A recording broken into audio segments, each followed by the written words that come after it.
Let's improve English. You should watch this video because you'll learn useful phrases and words in daily life sentences. You'll practice well by trying to translate the sentences that I mention in Hindi.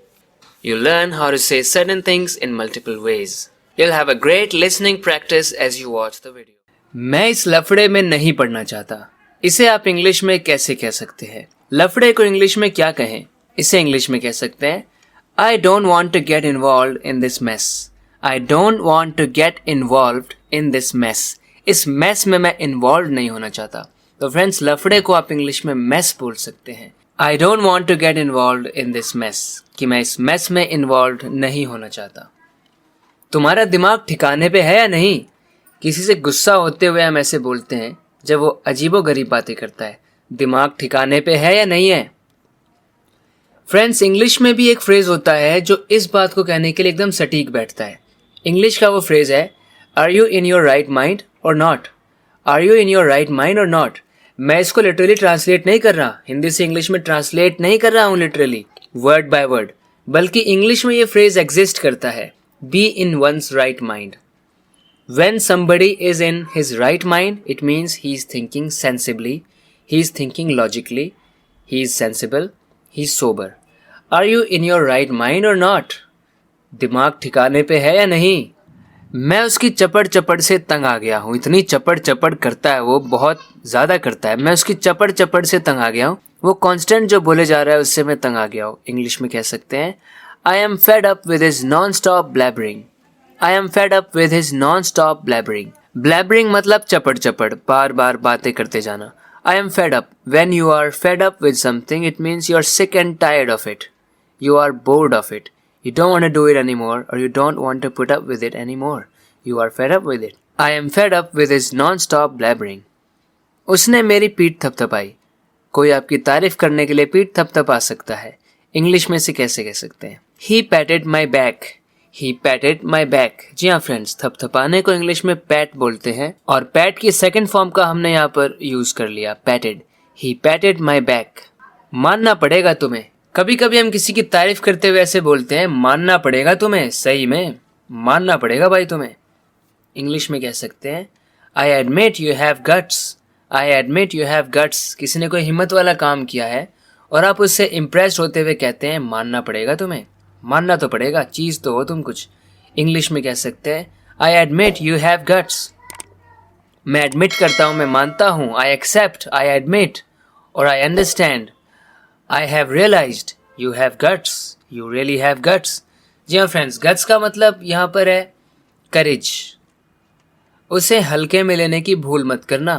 किसी को हल्के में लेना मतलब उसको कम समझना कि वो इतना एफिशिएंट है नहीं, इतना पावरफुल, इतना एफिशिएंट नहीं है, यानी उसको हल्के में लेना. Don't make the mistake of underestimating him. Don't make the mistake of underestimating him. उसको अंडर एस्टिमेट करने की मिस्टेक मत करना. You must have heard a line from the movie Chennai Express. In that movie Shahrukh Khan says don't underestimate the power of a common man. Then some time later he says don't underestimate the power of a common halwai. No, it was funny. हमें हमेशा दूसरों की थाली में घी ज़्यादा लगता है. हमें हमेशा लगता है कि दूसरे हमेशा हमसे ज़्यादा खुश है. बट द रियलिटी इज़ कि सबको अपनी लाइफ में प्रॉब्लम्स का सामना करना पड़ता है और हर एक को लगता है कि मेरी प्रॉब्लम सबसे बड़ी है. उसे क्या पता मैं किस चीज़ से गुजर रहा हूँ. तुम्हें क्या पता मैं किस चीज़ से गुजर रहा हूँ. मेरे साथ ये हो रहा है, वो हो रहा है, इतना बुरा हो रहा है, उतना बुरा हो रहा है. सबके साथ कोई ना कोई प्रॉब्लम होती ही है. इस दुनिया में कितना गम है, मेरा गम कितना कम है. फ्रेंड्स इसे इंग्लिश में कह सकते हैं the grass is always greener on the other side. हमेशा दूसरे की थाली में घी ज़्यादा लगता है. तो इंग्लिश वालों ने कुछ ऐसा इसको थोड़ा अलग तरीके से बनाया, लेकिन कहने का सेंस एक ही है. उन्होंने इसको इस तरह से बनाया कि दो लोग जो घास उगा रहे हैं, हमेशा लगता है कि उसके मैदान में, उसकी जगह पे ना, उसकी घास ज़्यादा हरी है, मेरी कम हरी है. और हमने इसको ऐसा बनाया दूसरे की थाली में ज़्यादा घी है, मेरे पास घी कम है, उसके पास घी ज़्यादा है. मतलब हमेशा दूसरों से जेलसी फील करना कि उसके पास कुछ ज़्यादा है.